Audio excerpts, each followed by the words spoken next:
What is the most beautiful thing in the universe? The only other thing I've ever wanted to do with my life other than what I'm doing now is to be a firefighter. I wanted to be a New York City firefighter in the South Bronx in the 70s. That was the busiest period for firefighting anywhere in the history of the world. So after having 30 plus years in the volunteer fire service, now that I can't go to fires anymore, the way I get my fix is to watch this podcast. I watch it because it's on YouTube. I watch this podcast with two retired New York City firefighters who often interview other retired firefighters, most of whom are from New York City, many of whom actually fought fires either in the war years or the period shortly after it and was still really busy. For 2 hours every Monday night, I am thoroughly enraptured with listening to them regale the audience with their stories about what it was like back then to be a firefighter. On a recent podcast they interviewed a firefighter named Tim Brown. I actually grew up not too far from where Tim Brown grew up in Connecticut. He grew up in Newington, Connecticut. And even though firefighting wasn't in his blood, per se, he didn't have any family members who were firefighters. As a teenager, somebody encouraged him to join the fire department. He got interested in the fire department, became an explorer. And from that moment, when he went to his first fire, he knew that's what he wanted to do with the rest of his life. So he decided to become a paid professional firefighter. And he wanted to go to the busiest place he could, to go to as many fires as possible. So he applied for the New York City Fire Department, eventually got on. He started in the mid-1980s when it was still very busy and got assigned to a very busy engine company in the South Bronx. I was jealous. For the first hour of the podcast, he began to regale us with all these stories of what it was like back then. I was totally fascinated, glued to the TV. Eventually, Tim got noticed. He was such a good firefighter, such an aggressive firefighter. They got noticed, and they assigned him to Rescue 3, which is one of the most elite companies in the city. In the South Bronx, it's the rescue for Harlem and the South Bronx. Very busy fire company with the top firefighters in the city. So then he started telling us in that first hour about being on Rescue 3 and going to even more fires. The show just was getting better and better. But something happened during the second hour of that podcast that completely changed. As good as those podcasts are, as much as I enjoy listening to firefighters talk about the war years or going to fires in New York City, the other life I wanted to live, the way I live it vicariously through them. As much as I love that, something happened in that second hour of the show that brought it to a whole other level. I will bet for the rest of the audience, but definitely for me. In that next hour, it became something else. It moved me in ways that I've rarely been moved by anything else, anything that I've watched or listened to. In fact, by the end of it, I was a blubbering mess in tears. I don't cry easily, but I was just a blubbering mess.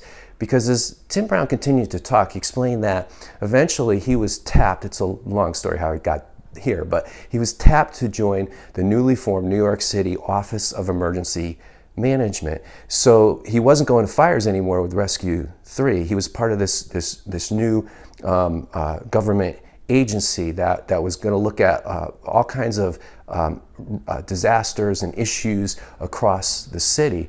And that happened just shortly before 9/11. So when 9/11 happened, he wasn't with Rescue 3 responding to it. Instead, he responded to it with the Office of Emergency Management.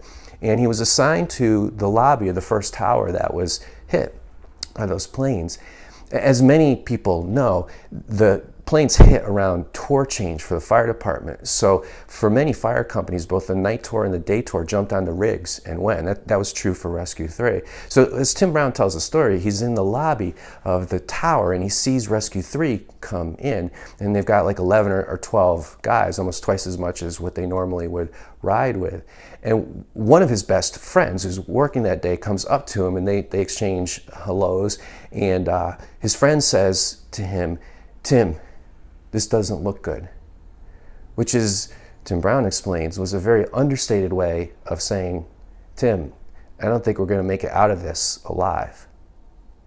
And yet, as Tim Brown points out, after saying that, after acknowledging that he didn't think they were going to survive this, he, along with the rest of Rescue 3, along with the rest of the firefighters that day, went right up those stairs to try to save people.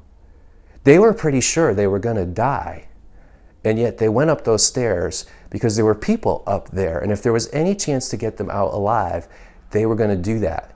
even if it meant giving their lives, which they did, all of them. Nobody from Rescue 3 survived, along with the other 343 firefighters and many other emergency workers from the police department. Tim Brown talks about how that event so changed his life that he no longer let other people call himself a New York City firefighter. Instead, he insisted that you call him a 9/11 New York City firefighter. 9/11 so marked his life, as it did for so many who experienced that day, not just in the way that all of us as Americans were impacted, but in the profound way of losing some of your best friends, of having your life completely changed, turned upside down by that event. Tim talks about how the days after 9/11 were very, very dark days, and which turned into dark years.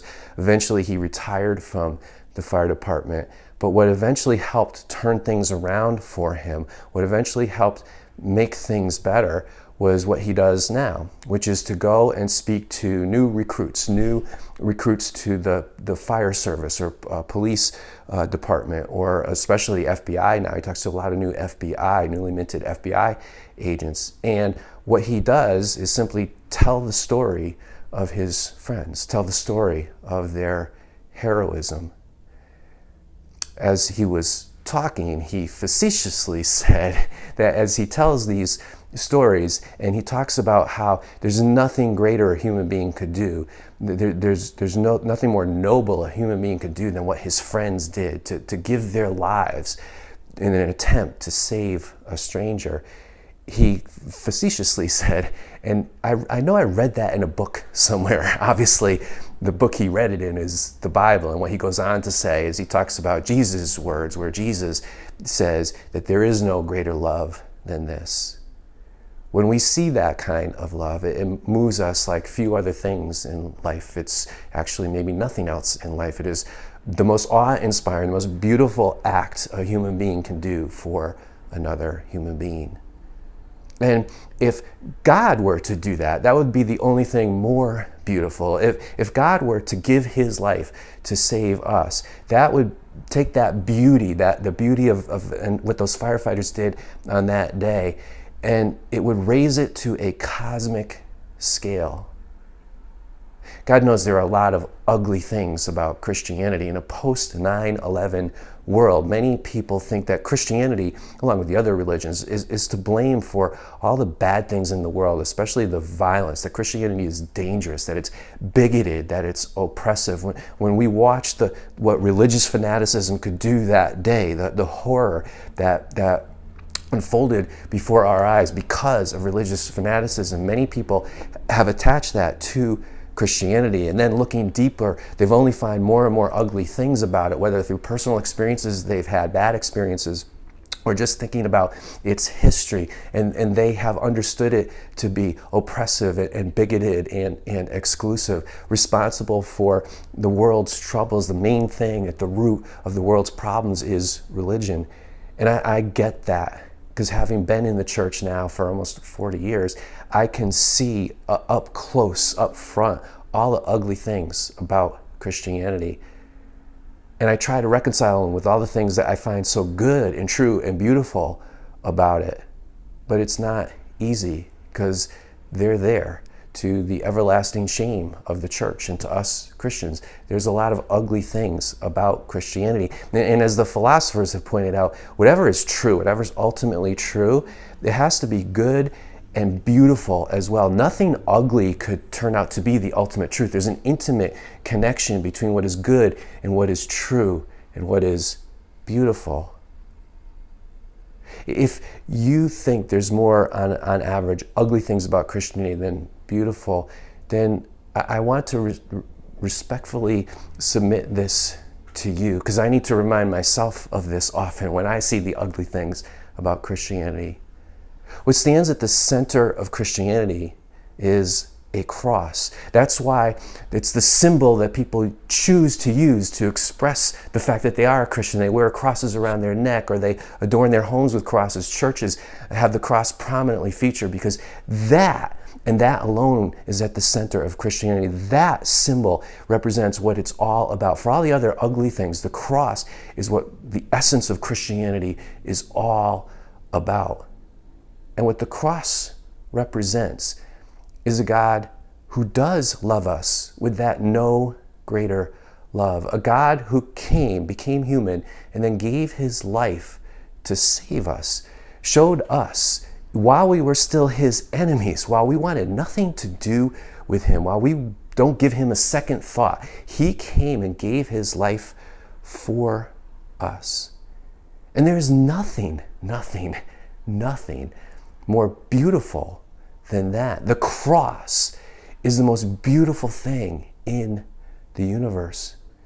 So as you think about Christianity, I know so many people who won't even give it a chance because they see all the ugly things and they're turned off. And again, I get that, I understand that. But just take a second and think about the cross, not in the way that maybe it's been presented to you in the past, this plastic coated little figurine thing that sits on a wall somewhere or that somebody wears around the neck, but think about what it's actually saying. Even if you don't believe necessarily that it's true, that it's God hanging there on that cross, think about what it's trying to express about God, what the conviction is about God, that God would love us this much, and give it a chance. See if it's true. Because if the philosophers are right, that whatever is true is also good and beautiful, there is nothing in the universe more beautiful than this, than the cross, than the love God poured out for us there.